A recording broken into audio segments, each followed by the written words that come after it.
কুমিল্লার মুরাদনগরে triple murder মামলার পরে গ্রেপ্তার আতঙ্কে প্রশূন্য হয়ে পড়ছে একটি গ্রাম। একই সঙ্গে ঘটনার 1 মাস 10 দিন পর উপদেষ্টার পরিবারকে জড়িয়ে রাজনৈতিক ষড়যন্ত্রে প্রতিবাদে রাস্তায় নেমেছে হাজারো নারী ও শিশু।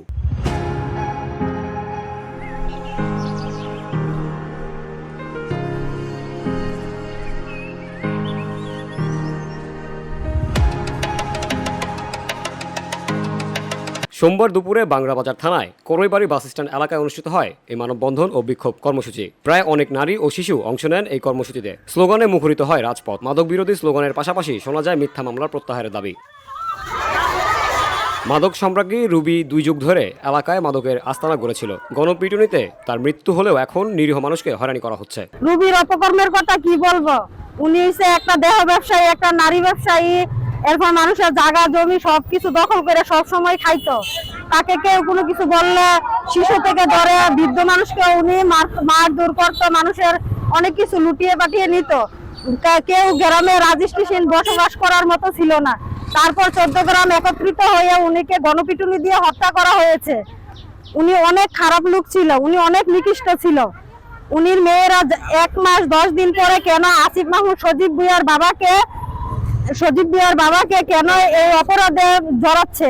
উনি অনেক খারাপ। রুবির কুকর্মে উত্তেজিত হওয়া জনগণ রুবিকে মেরেছে।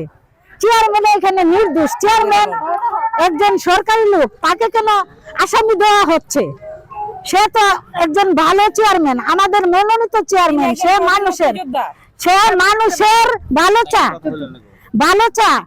আর আসিফ মোহাম্মদের বাবা, এরা তো এদের পরিবারকে চিনেও না, এদের নাম আসছে কেন?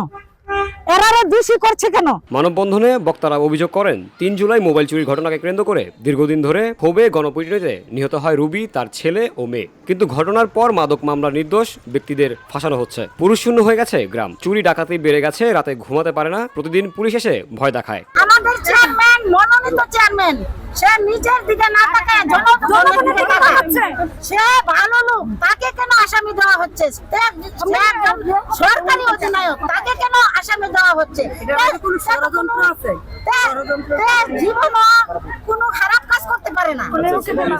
শুনেন, যাদেরকে অপরাধে তাদেরকে মামলা দেওয়া হয়েছে, তাদেরকে আমরা চাইছি ছেড়ে দেন, নাহলে আমরা জেলে নেই। কারণ ওরা না থাকার কারণে আমাদের গ্রামে হামলা দিতেছে। রুবির বিয়ের মেয়ের জামাইরা ওরা মিলে ডাকাতি করতেছে। এলাকাবাসীর দাবি, ঘটনার সঙ্গে কোনো সম্পর্ক না থাকা সত্ত্বেও উপদেষ্টার পরিবারকে রাজনৈতিক উদ্দেশ্যে জড়িয়ে দেওয়া হয়েছে। তারা এই অপপ্রচার বন্ধ এবং সুষ্ঠু তদন্তের আহ্বান জানান।